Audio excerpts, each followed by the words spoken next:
আমার স্বামী অনেক আফসোস নিয়ে মারা গেছে। আমি আমার শাশুড়ির হাতে পায়েও ধরে বলেছিলাম যে আমার একটু সংসারটা করতে দেন। আমার শাশুড়ি আমাকে সংসার করতে দেয়নি। আমার আক্ষেপ থেকে যাবে, আমার বয়স 20, আমার সারা জীবনের আফসোস থেকে যাবে আমার হাজবেন্ডকে নিয়ে, যাকে আমি জীবনে প্রথমবার ভালোবেসেছিলাম। আমার স্বামীকে, তাকে নিয়ে আমার সংসার করা হলো না।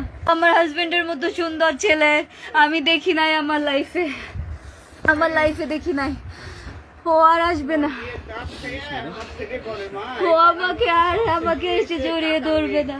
ও যাওয়ার আগে আমাকে একবার বলেও গেল না। ও তো আগে আমাকে শুট করতে পারতো, তারপর তো নিজেকে শুট করতো, দুজনে একসাথে চলে যেতাম, তাহলে তো এত কষ্ট সহ্য করতে হতো না। ওর মায়ের দায়িত্ব সেই 2 ভাইয়ের উপর, ওর সয় সম্পত্তি সবকিছুর উপর দিয়ে গেল।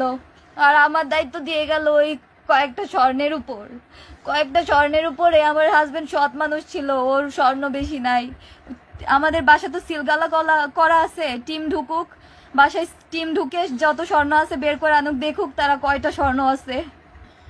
ওইটুকু স্বর্ণের উপর আমার জীবনের দায়িত্ব দিয়ে গেল, যে কিনা আমার সারা জীবনের দায়িত্ব নিয়েছিল। আমাকে একটু থাকতে দিল না আমার শাশুড়ি। ও তো পদে পদে রান্না ভালোবাসে।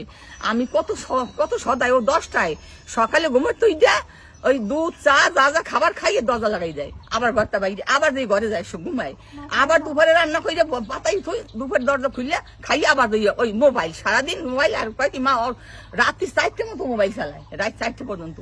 রাত 4টে মতো আমার খাওয়ালে পাশে থেকে ঝগড়া কইলে তারপর চালায় মোবাইল। 24 ঘন্টা হাতে আর মোবাইল, 24 ঘন্টা কোনো কাজ নাই, এক গাছ কুটা 2 ব্যাগ করে নাই, খালি পায়খানা প্রস্তাব করছে খাইছে।